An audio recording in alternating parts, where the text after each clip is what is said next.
మన తండ్రి అయిన దేవుని నుండి కుమారుడైన యేసుక్రీస్తు నుండి కృపయు సమాధానములు మీకు కలుగునుగాక. ఆమెన్. దయచేసి అందరూ కూడా కూర్చోనండి.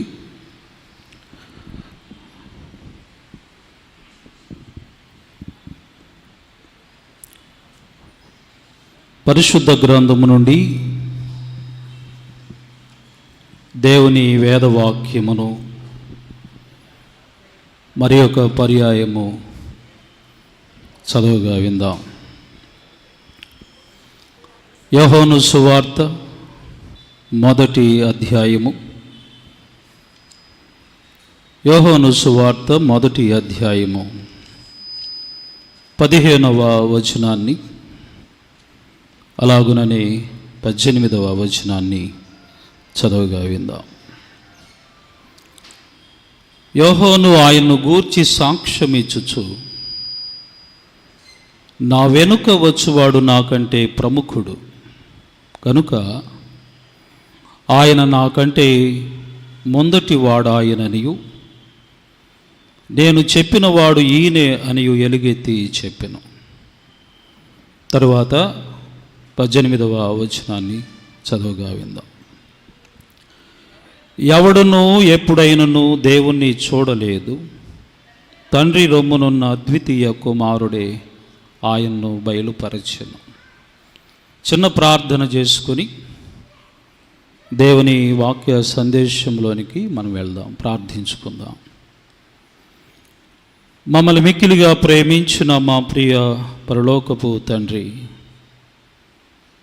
మహోన్నతుడైన మా దేవ, నీ పవిత్ర పాదములకు వందనాలు. నీ పాద సన్నిధానములో మేము నిలవబడి మరి ఒక మారు నీ వాక్యము విత్తుటకు నీవిచ్చిన ఈ గొప్ప అవకాశాన్ని బట్టి వందనాలు.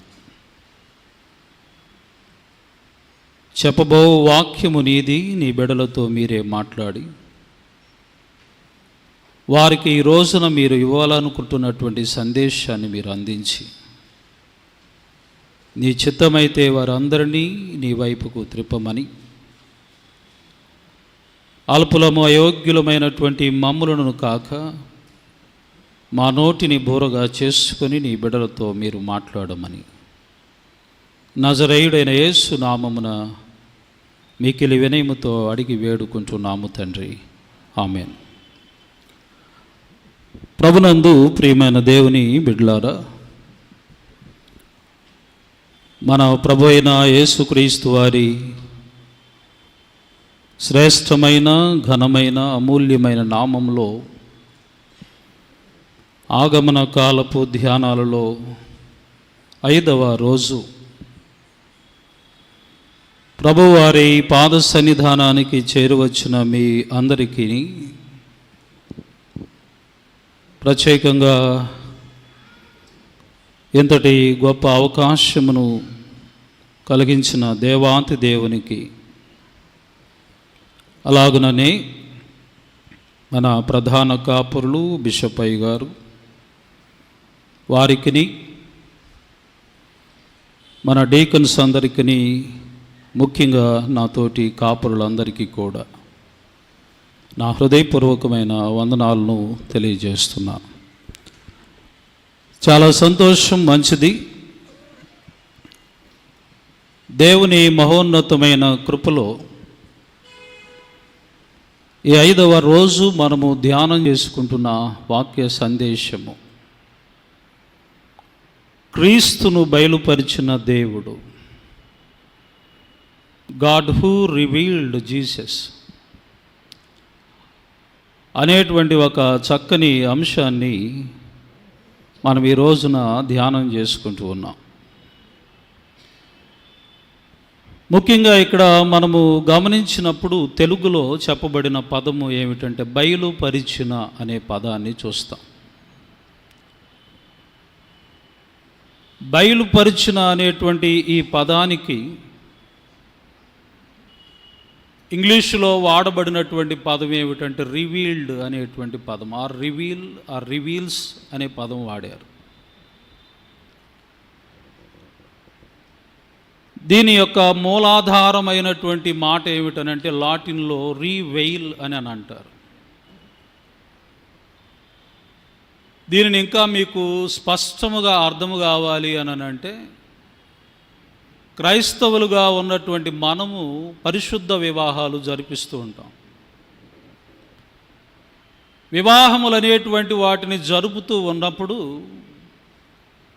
ఈ వివాహాలలో పెళ్లి కుమార్తెకు వెయిల్ అనేటువంటిది వేసి తీసుకొస్తారు. చర్చిలో వివాహ సమయం అనేటువంటిది అవుతున్నప్పుడు, లేకుంటే మంగళసూత్ర ధారణ జరుగుతున్నప్పుడు, లేకుంటే రింగ్స్ ఎక్స్చేంజ్ అవుతున్నటువంటి సమయంలో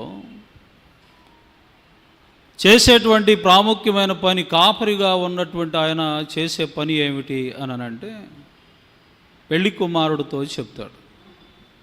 ఏమని చెప్తాడనంటే, ఆ వెయిల్ని తీనయనా అంటాడు. తీసిన తర్వాత మేము అంటాము ఊరక, అప్పుడప్పుడు కొద్దిగా నేను చేసేటప్పుడు, వివాహాలు చేసేటప్పుడు నేను నవ్వించటానికి అంటాను, ఈ అమ్మాయినా పెళ్లి కూతురు అంటాను.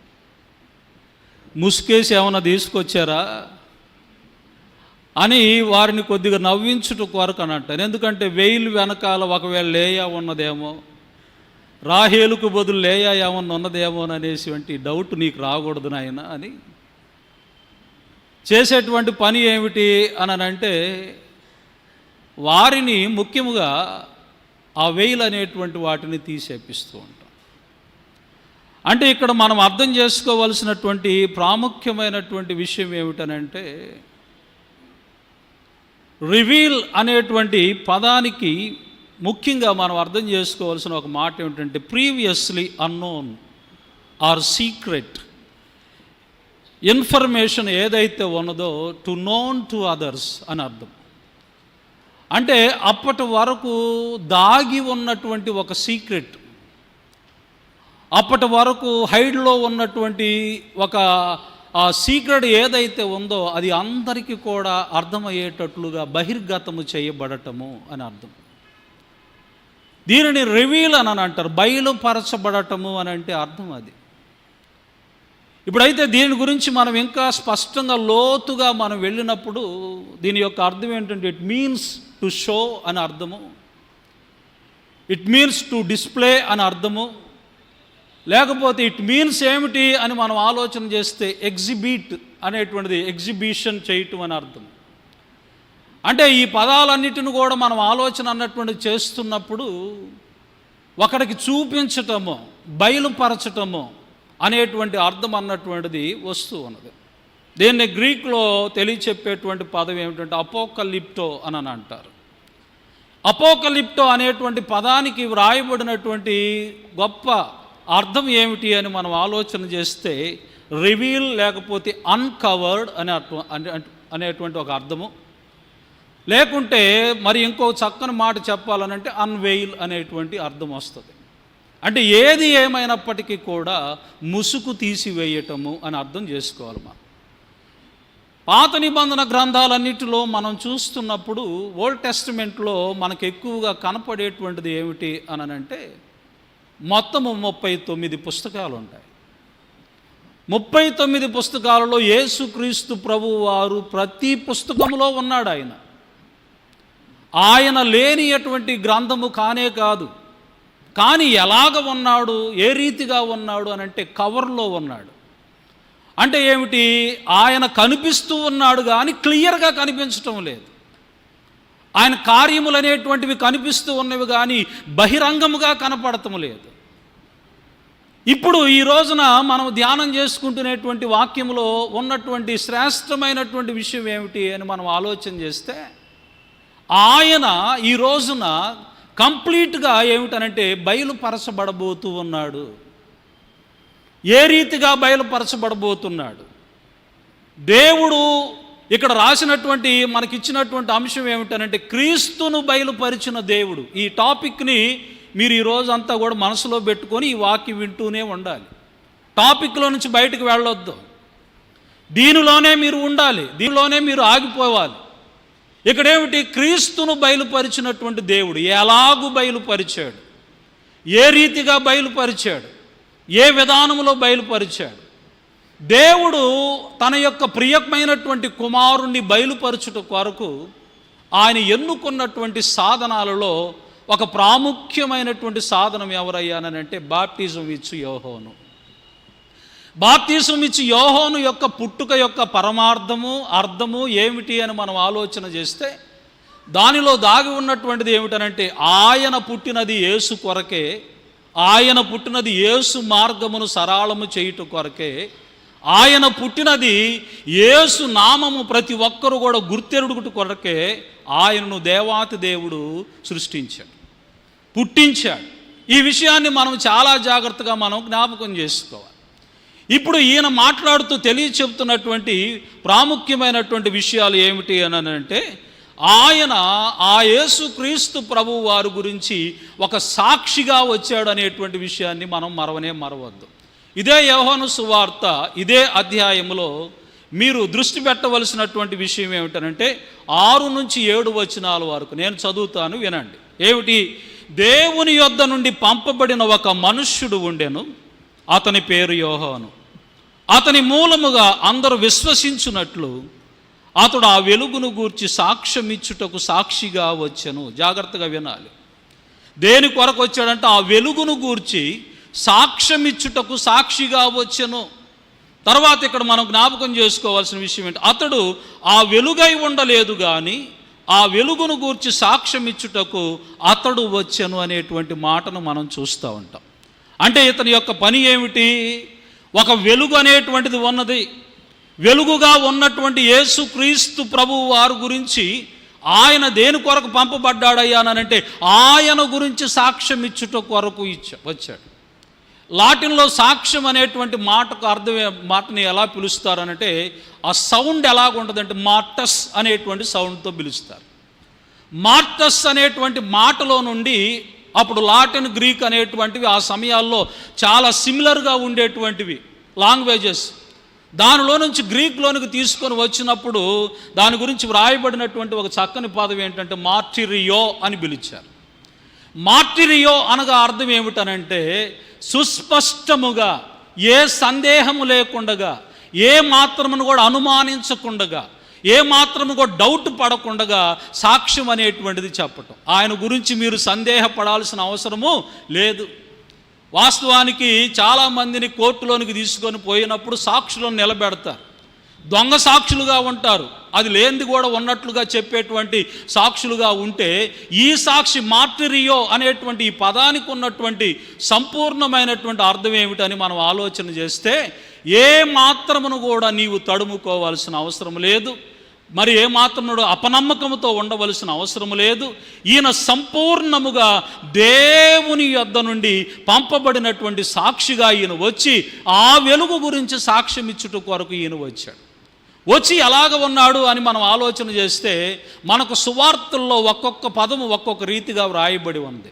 ఆయన ఏంటి? మత్తయి సువార్తలోనికి మనం వెళ్ళినప్పుడు 3వ అధ్యాయములో మనం చూస్తూ ఉన్నప్పుడు అక్కడ 2-3 వచనాల్లో, మరి 3-2 వచనాల్లో చూస్తున్నప్పుడు అక్కడ ఏమంటాడంటే కేకవేయు ఒక శబ్దము అని చెప్తారు. కేకవేయు ఒక శబ్దము అని అంటాడు. అంటే నేను మొత్తం రెఫరెన్స్లన్నీ మీరు ఇంటికి వెళ్ళి నాకు నోట్ చేసుకొని చూసుకోండి దయచేసి. తర్వాత ఇక్కడ టైం అనేటువంటిది మనకు తక్కువగా ఉంటుంది కాబట్టి దాన్ని గమనించండి. తర్వాత మార్కులో చూస్తే నా దూత అనేటువంటి పదాన్ని వాడతాడు. నా దూత అంటే ఏమిటంటే he is the messenger of God. దేవునికి దూతగా పంపబడినటువంటి వాడు ఇతడు అని మనం చూస్తాం. లూకాసు వార్త ప్రకారము చూస్తే కేకలు వేయుచున్నటువంటి శబ్దము అని అంటాడు, సౌండ్ అంటాడు. అక్కడ కేకలు వేయుచున్నటువంటి శబ్దం. అలాగనే యోహానులో చూస్తున్నప్పుడు యోహాను 1:23లో చూస్తే అక్కడేమంటే ఎలుగెత్తి చెప్పేటువంటి ఒక శబ్దము అని అంటాడు. కానీ దీనికి అంతటికి కూడా గ్రీకులో ఇవ్వబడినటువంటి ఒక పదము, చక్కని పదం ఏమిటి అని అంటే క్రజో అని పిలిచారు. జాగ్రత్తగా వినాలి. ఈ పదాలన్నిటిని నేను ఈ రోజున మీకెందుకు చెప్తూ ఉన్నాను అని అంటే మీరు దీని వెనకాల ఉన్నటువంటి అసలైన అంతరార్థం ఏమిటో తెలుసుకోవాలని. క్రజో అనగా అర్థం ఏమిటి? ఆ పదానికి ఇవ్వబడినటువంటి మీనింగ్ ఏమిటి అని మనం ఆలోచన చేస్తే ఏదో ప్రకటించటం కాదు, ఏదో శబ్దము చేయటం కాదు, అరణ్యములో ఏదో కేక వేయటము కాదు, దీని యొక్క సంపూర్ణమైనటువంటి అర్థం ఏమిటంటే క్రైడ్ అవుట్ అని అర్థం. అంటే దుఃఖముతో ఆర్ద్రతతో ప్రకటిస్తున్నాడంట. అరణ్యములో యోహాను బాప్తిసమిచ్చి యోహాను ప్రకటన అనేటువంటిది ఏ రీతిగా ఉన్నదనంటే ఆర్ద్రతతో ప్రకటిస్తున్నాడు, దుఃఖ హృదయముతో ప్రకటిస్తున్నాడు అని అర్థం. అక్కడ ఆయన ఏదో మామూలుగా మారు మనసు పొందండి, ఇదిగో పరలోక రాజ్యము సమీపముగా ఉన్నది, అందరూ మారు మనసు పొందండి, పశ్చాత్తాపపడండి, సర్ప సంతానమా అని అట్లా మామూలుగా చెప్పటం లేదు. ఆయన ఎంతో దుఃఖ హృదయముతో చెప్తున్నాడు. ఎందుచేతనంటే అప్పటి వరకు ఆ ప్రజలు జీవిస్తూ ఉన్నటువంటి జీవన విధానము ఏదైతే ఉన్నదో, బ్రతుకుతూ ఉన్నటువంటి విధానం ఏదైతే ఉన్నదో అదంతయు కూడా దేవునికి వ్యతిరేకమైనటువంటి మార్గాల్లో ప్రజలు జీవిస్తూ ఉన్నారు కనుక ఇప్పటిదాకా మీరు ఈ రీతిగా బ్రతికారు, ఈ విధానంలో బ్రతికారు, ఇక నుంచి అయినను సరే మీరు అట్టి రీతిగా మాత్రము బ్రతకవద్దు. ఇప్పుడైనా మారు మనసు పొందండి, ఇప్పుడైనా మీ హృదయాలను మార్చుకోండి, ఇప్పుడైనా పశ్చాత్తాపపడండి, ఇప్పుడైనను సరే దేవుని వైపుకు మీరు తిరగండి. ఆర్ద్రతతో కూడినటువంటిది, దుఃఖ హృదయముతో కూడినటువంటిది. క్రజో అనేటువంటి దానికి బాగా చక్కని ఒక విషయాన్ని భక్తులు ఏమని తెలియచెప్పారు అని అంటే, ఒక కాకి ఎలాగైతే అరణ్యములు ఏడుస్తూ పిలుస్తూ ఉంటుందో అట్లా పిలిచాడట బాప్తిసమిచ్చి యోహాను. అంటే అంత దుఃఖము తన హృదయంలో ఉంది. ఈ మనుష్యులందరూ కూడా నశించిపోతారేమో అనేటువంటి ఆలోచనతో, ఈ మనుషులందరూ కూడా పాడైపోతారేమో అనేటువంటి ఆలోచనతో, దీనిలో ఇంకొక పదం ఏమిటంటే బొవో అనేటువంటి పదాన్ని కూడా వాడారు. బొవో అనేటువంటి పదాన్ని మనం చూస్తున్నప్పుడు దానికి అక్కడ వ్రాయబడినటువంటి మాట ఏమిటనంటే ఊరక ఏదో స్వరం అనేటువంటిది వినిపించటము కాదు అని అర్థం.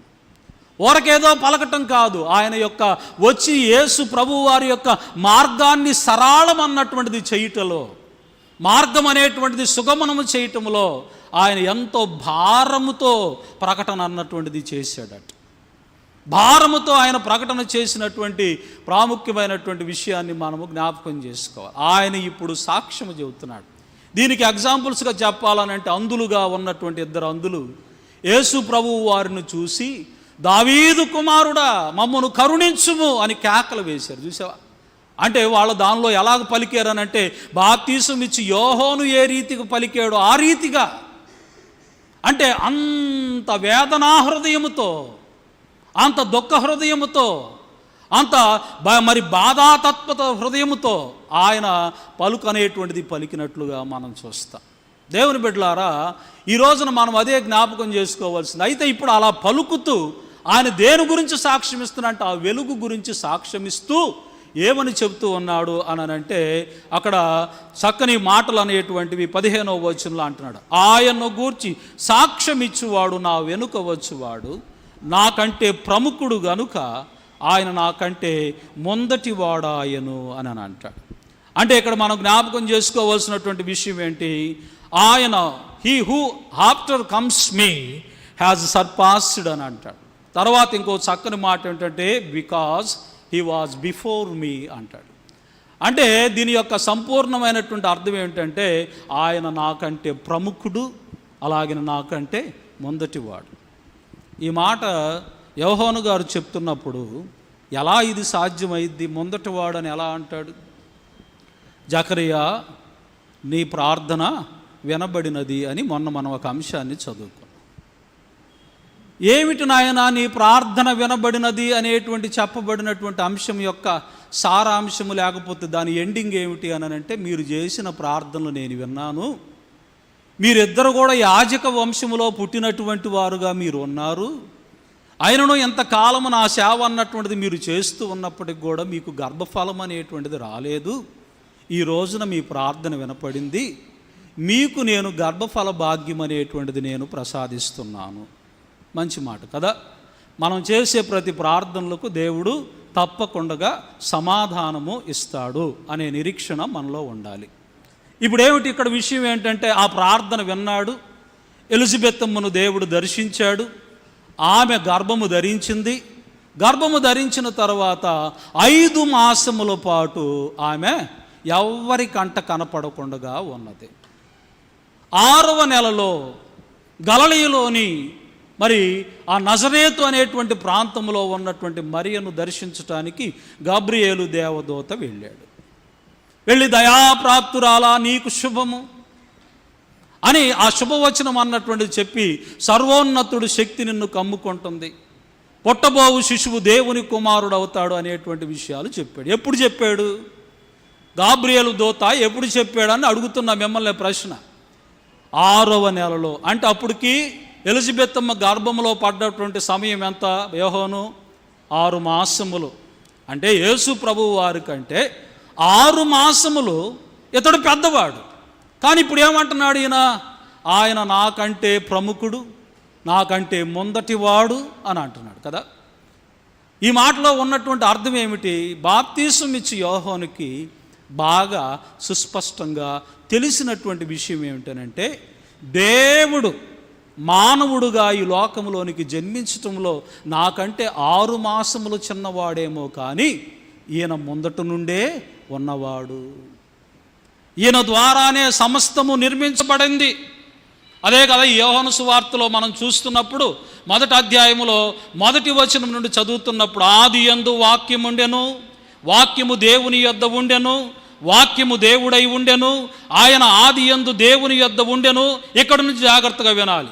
సమస్తమును ఆయన మూలముగా కలిగెను, కలిగి ఉన్నదేది ఆయన లేకుండా కలుగలేదు. ఆయనలో జీవం ఉండెను, ఆ జీవము మనుష్యులకు వెలుగై ఉండెను. ఆ జీవము మనుష్యులకు వెలుగై ఉండెను. కలిగి ఉన్నదేది ఆయన లేకుండా కలగలేదు.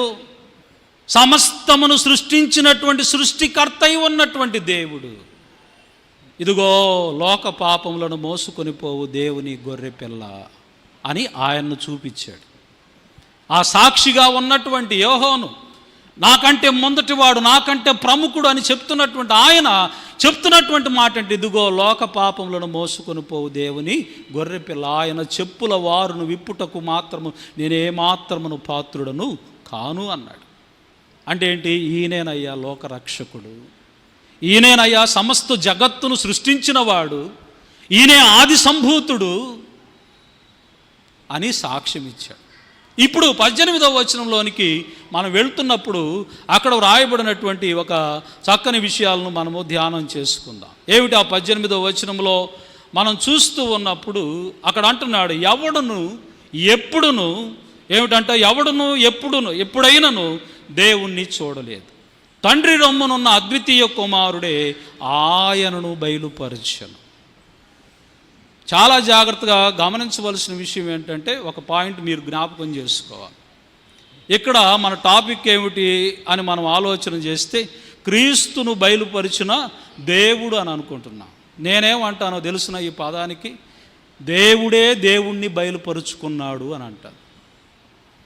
దేవుడే దేవుణ్ణి బయలుపరిచాడు. ఎలాగ పాస్టర్ గారు, ఏ రీతిగా పాస్టర్ గారు అని అంటే, ఆ 18వ వచనంలో అద్వితీయ కుమారుడే అనేటువంటి పదానికి కింద ఫుట్ నోటు 2 అని పైన వేసి కింద ఫుట్ నోట్ ఒకటి ఉంటుంది. ఏమిటి ఆ ఫుట్ నోట్లో? జనితైక కుమారుడే అన్న తర్వాత అనేక ప్రాచీన ప్రతులలో అద్వితీయ దేవుడే అని అంటాడు. అర్థమైందా? అనేక ప్రాచీన ప్రతులలో అద్వితీయ దేవుడే. ఆయన ఎవరు అని మనం ఆలోచన అన్నటువంటిది చేస్తున్నప్పుడు మనం అర్థం చేసుకోవాల్సినటువంటి ఒక ప్రాముఖ్యమైనటువంటి విషయం ఏమిటంటే, ఆయన కుమారుడే, అలాగనే ఆయనే అద్వితీయుడైనటువంటి దేవుడు, ద్వితీయము లేనివాడు, త్రియేకుడు, ఏకత్వము కలిగిన దేవుడు ఆయనే. ఎవరు కూడా చూడలేదంట. మరి చూశారు ఎవరైనా? ఈ మధ్యకాలంలో చాలామంది, నేను చిన్నప్పటి నుంచి కూడా వింటూ ఉంటా, చాలామంది అబద్ధికులుగా అబద్ధ ప్రవక్తలుగా ఉన్నవాళ్ళు, దేవుడు రాత్రి నాకు కనపడ్డాడు అని అన్నాడు కదా. భలే కనపడతాడు, వీళ్ళందరికీ ఎట్ట కనపడతాడు తెలియదు మరి నాకు. మోషే ఒక రోజున అన్నాడు కదా, ప్రభువా నేను నిన్ను చూడాలని ఆశపడుతున్నానయ్యా అని అన్నాడు. మంచి మాట, మంచి ఆశ కలిగింది మోషేకి. ఏమిటి? ఇప్పుడు మోషేకి నిర్గమాకాండం 33:19 నుండి 23 వచనాల వరకు చదువుతున్నప్పుడు మోషే తన యొక్క ఆశను, కోరికను దేవుడి దగ్గర చెప్పుకున్నాడు. దేవా నేను నిన్ను చూడాలనుకుంటున్నానయ్యా అని అన్నాడు. అప్పుడు ప్రభువు వారు మోషేతో అన్నటువంటి మాట ఏమిటి అని అంటే, ఏ నరుడును ఎప్పుడును నన్ను చూడనేరడు. ఒకవేళ చూసిన ఎడల వాడు చచ్చిపోతాడు. ఇది చాలా జాగ్రత్తగా మనం గమనించవలసినటువంటి విషయం. ఏ నరుడును ఎప్పుడును నన్ను చూడలేడు. ఒకవేళ చూస్తే తను చనిపోతాడు. యెషయాకు కలిగినటువంటి దర్శనము, యెషయా గ్రంథం 6వ అధ్యాయంలో మనం చూస్తున్నప్పుడు దేవుడు సింహాసనం మీద కూర్చున్నాడట. కూర్చుంటే అక్కడ ప్రభువు వారిని ఆరాధించేటువంటి దేవదూతలు శరాపులు ఉన్నారు. జాగ్రత్తగా వినాలి. ఈ శరాపులకు 6 మరి రెక్కలు అనేటువంటివి ఉన్నాయి. 2 రెక్కలతో ముఖమును కప్పుకుంటున్నాయి, 2 రెక్కలతో కాళ్ళను కప్పుకుంటున్నాయి, 2 రెక్కలతోటి అవి ఏం చేస్తున్నాయంట, ఎగురుతూ ఉన్నవి. జాగ్రత్తగా వినాలి. ఎందుకు ముఖాన్ని కప్పుకున్నాయి, ఎందుకు కాళ్ళను కప్పుకున్నాయి? దేవుని యొక్క మహిమ తేజస్సు చూడలేరు ఎవరు కూడా, వారు కూడా చూడలేరు. ప్రధాన దూతలు అనేటువంటి వారికి పేరు, గొప్ప దూతలు అనేటువంటి పేరు వారికి. అంత దూతలుగా ఉన్నటువంటి వారు కూడా ఏ ఒక్కరిని కూడా దేవుణ్ణి చూడలేరు. ఆ మహిమ, ఆ షకీనా మహిమ ముందు ఎవరు కూడా తట్టుకోలేరు. తిమోతి అదే అంటాడు.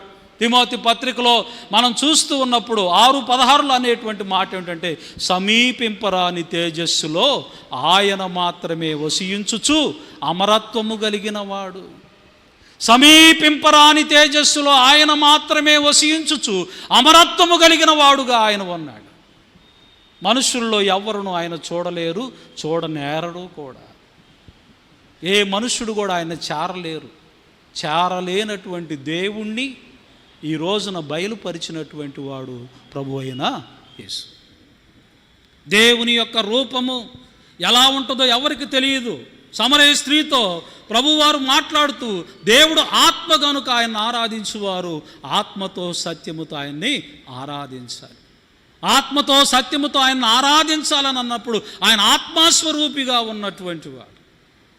అలాంటి దేవుణ్ణి ఏ మనుష్యుడు కూడా చూడలేదు. కానీ క్రీస్తే ఈ లోకంలోనికి వచ్చి దేవుడంటే ఎలా ఉంటాడు అని చూపించాడు. ఇది మనం ముఖ్యంగా జ్ఞాపకం చేసుకోవలసినటువంటి విషయం. ఎందుకు ఆయన తనను తాను బయలుపరుచుకున్నాడు? కారణం ఏమిటి? మనందరము కూడా ప్రతి దినము ఈ యొక్క అడ్వెంట్ కాలం అంతటిలో కూడా పాడుతూ ఉంటాం కదా. దురితములణ పావచి మరణమై తిరిగి లేచి నిరత మోక్షానంద సుందర మందిరమున కరుదగు జనే బిరబిరమన మందరమా కరుణ చరణిది చరణమే శరణని పోదము వినరేయు నారులారా వీనుల కింపు మీరా మనల రక్షింప క్రీస్తు మనుజాయవతారుడాయే వీనరే. ఎందుకంటే మనుజావతారుడైంది. మనుజావతారుడుగా అవటానికి గల కారణం ఏమిటంట? ఇదిగో మన పాపములను, దురితములు ఏవైతే ఉన్నాయో వీటన్నిటిని కూడా తొలగించుట కొరకే. అందుకనే ఆయన పుట్టినప్పుడు దేవదూతలతో సహా గొర్రెల కాపరులుగా ఉన్నటువంటి ప్రతి ఒక్కరు కూడా సంతోషించారు. ఈ సంతోషమునకు కారణం ఏమిటనంటే, ఇదిగో లోకరక్షకుడు మన కొరకు అవతరించాడు. ఎవరట అయినా? సమీపింపరాని తేజస్సులో ఉన్న దేవుడు ఆ స్థితి అంతటను కూడా దేవదూతలు కూడా చూడలేనటువంటి అంత ఉన్నత స్థితిలో ఉండి పరిశుద్ధుడు పరిశుద్ధుడు పరిశుద్ధుడని కొనియాడబడుతూ ఉన్నటువంటి గొప్ప దేవుడు నిన్ను, నన్ను, మనలందరినీ కూడా ప్రేమించి మన కొరకు ఆయన ఈ లోకంలోనికి నరవతారిగా అరుదించాడు. కారణం ఏమిటయ్యానంటే, నీ మీద, నా మీద, మనందరి మీద ఉన్నటువంటి ప్రేమ. ఆ ప్రేమకు వెలలేదు, వెల కట్టలేము. మనల్ని రక్షించటానికి, మనల్ని విమోచించటానికి, మనకు పాప క్షమాపణ అనుగ్రహించటానికి, మనల్ని నిత్య రాజ్యంలోనికి నడిపించుట కొరకు ఆయన నరవతారిగా ఈ లోకంలోనికి ఆయన అరుదించాడు. దేవుని బిడ్డలారా, మనం ముఖ్యముగా దానిని జ్ఞాపకం చేసుకోవాలి. ఒక రాజుగారి దగ్గర ఒక మంత్రి గారు ఉండేవాడు. మంత్రి ఏమో దేవుణ్ణి నమ్ముకున్నవాడు, రాజుగారు మాత్రము దేవుడు అంటే ఏమాత్రం ఇష్టం లేనివాడు. మంత్రి గారికి ఎప్పుడును కూడా ఒక ఆలోచన ఉంటుంది, రాజుగారిని మంచివాడే, మంచి రాజ్య పరిపాలన చేస్తున్నాడు, కానీ ఈ రాజ్య పరిపాలన అన్నటువంటిది చేస్తూ ఉన్నాడు, కానీ ఈయన దగ్గర పరలోకానికి వెళ్ళటానికి కావలసినటువంటి మారు మనసు లేదు అని గుర్తెరిగి ఎప్పుడు సమయం దొరికిన సువార్త అనేటువంటిది ప్రకటించడానికి చూస్తుంటాడు మంత్రి గారు.